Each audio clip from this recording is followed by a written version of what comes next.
Graça e paz, queridos. Como vocês estão? Que Deus abençoe a sua vida, que Deus abençoe que esteja tudo bem. Mas mesmo que esteja passando por algum momento difícil, que o Senhor te dê graça e sabedoria para você sair desse momento difícil, desse precipício, desse deserto que às vezes a gente tem que passar, né? Todo mundo passa pelo deserto, pelos vales, pelas colinas, pelos montes. Todo mundo tem um momento de sorrir, um momento de chorar, um momento de rejubilar, de festejar, de se despedir. A despedida é dolorosa, né? A gente não quer se despedir. Mesmo que seja só um até daqui a pouco, mas a gente não foi feito para isso. Parece que o coração dói e parece que a gente tá perdendo alguma coisa, né? Eu estava lendo João 6 e eu queria dividir isso com vocês, o milagre da multiplicação dos pães. O milagre de Deus nas nossas vidas. Às vezes a gente acha que o que a gente tem é tão pouco que não dá nem para nós. Mas se colocar na mão de Deus, dá para nós e para muita gente. E é sobre isso que eu queria falar, sabe? André, irmão de Simão Pedro, tomou a palavra e disse: aqui está um rapaz com 5 pães de cevada e 2 peixinhos. Mas o que é isso para tanta gente? Quer dizer, uma pessoa que andava com Jesus já há tanto tempo, já conhecia tantos milagres, teve dúvida, né? Ele, de alguma forma, ele ficou incrédulo, achou que não teria como, não vai dar para todo mundo. Era muita gente, eram milhares de pessoas, né? Então ele falou dessa forma. Disse Jesus: mandem o povo assentar-se. Ordem e decência, né? Jesus é maravilhoso. Mandem o povo assentar-se.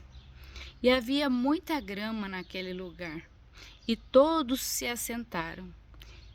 E eram cerca de 15.000 homens. Eram cerca de 5.000 homens. Errei, desculpa, gente. 5.000 homens. Só que não deixa de ser 15, né? Porque todo homem tinha sua esposa. Geralmente naquela época todo homem tinha sua esposa, iam em famílias juntos para ouvir a palavra de Deus e tinha aí seus filhos, né? Às vezes tinha vários filhos que as mulheres não eram contadas. Então, aqui contou só os homens, 5.000 homens, mas não contou as mulheres, porque se você for ler o Antigo Testamento, você vê que não contou as filhas nem de Jó, nem, sabe, não contou as filhas de quase ninguém, porque não contava. As mulheres, elas não eram contadas, eram contados os homens, porque eles eram treinados para a batalha, né? Então contavam-se os homens. Com certeza ali tinha mais de 15.000 pessoas, 5.000 homens, mulheres e crianças.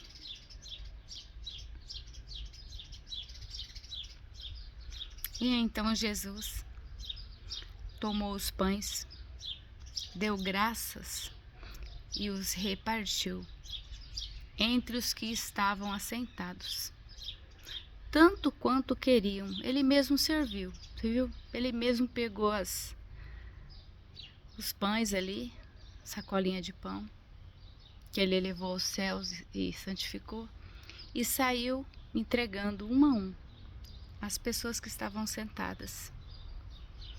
Eu acho isso tão extraordinário, porque hoje em dia todo mundo quer ficar sentado esperando, ninguém quer de jeito nenhum servir ninguém mais, né? Passou esse tempo.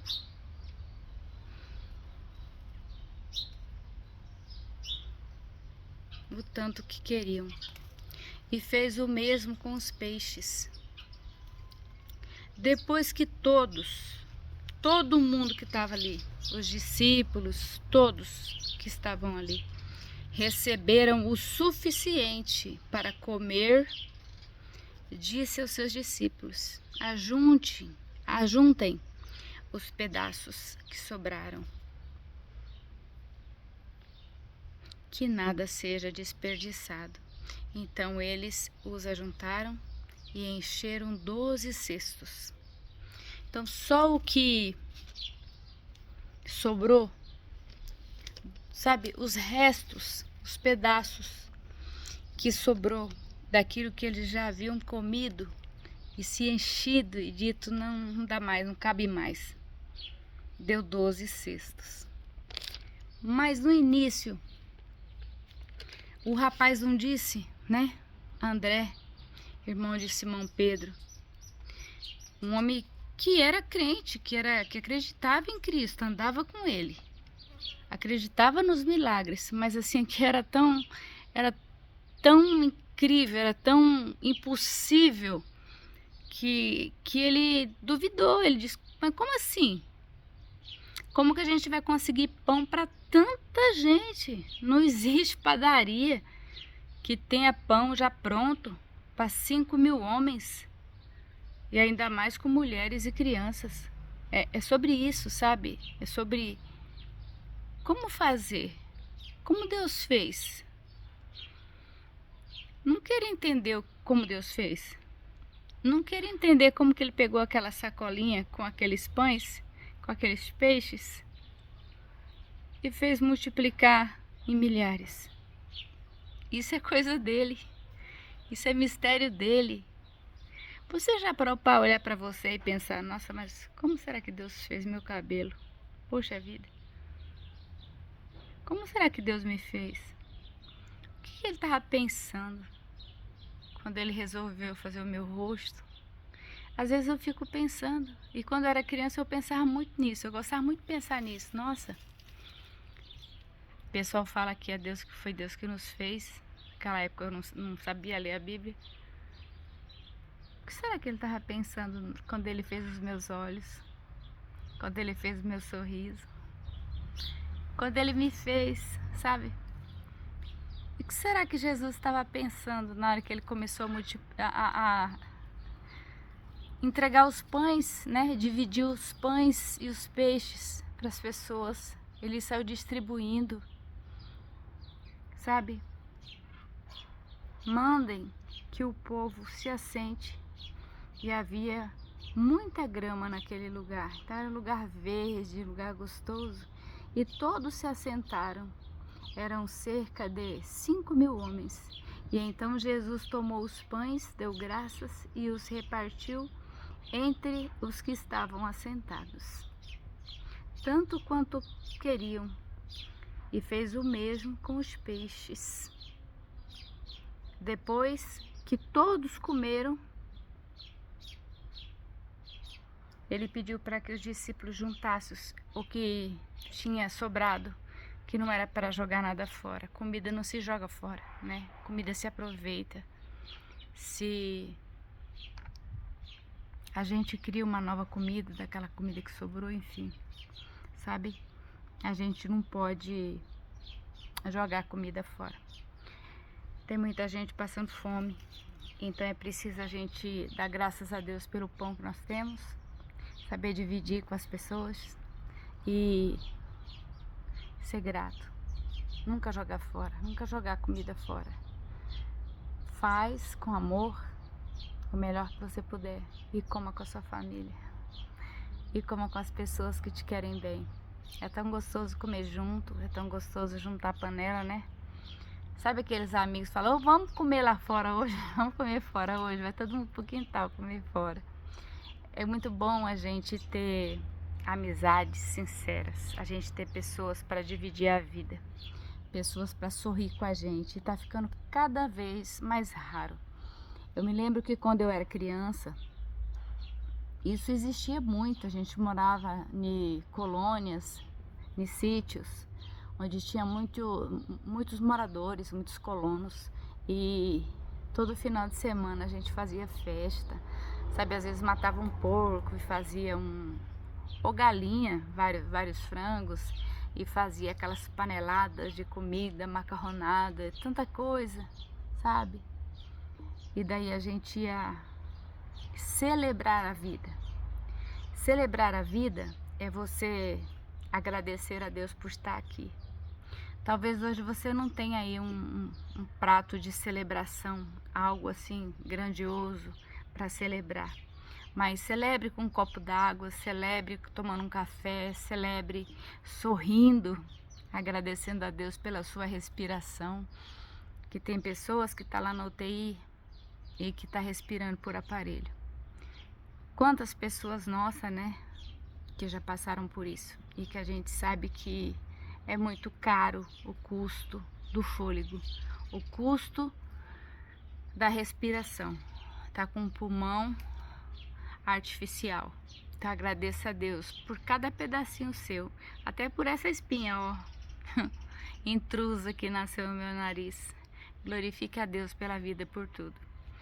E para terminar, Salmos 30, versículo 5, a Bíblia diz assim: o choro pode durar uma noite, mas a alegria ela vem pela manhã. Talvez você está numa noite escura, você já fez de tudo para que essa noite acabasse, você não aguenta mais, já chorou, já orou, já clamou, mas parece que a noite não passa. Essa noite que a Bíblia fala não é uma noite comum, né, que é a metade do dia, né? Tem o dia, depois tem a noite. Não.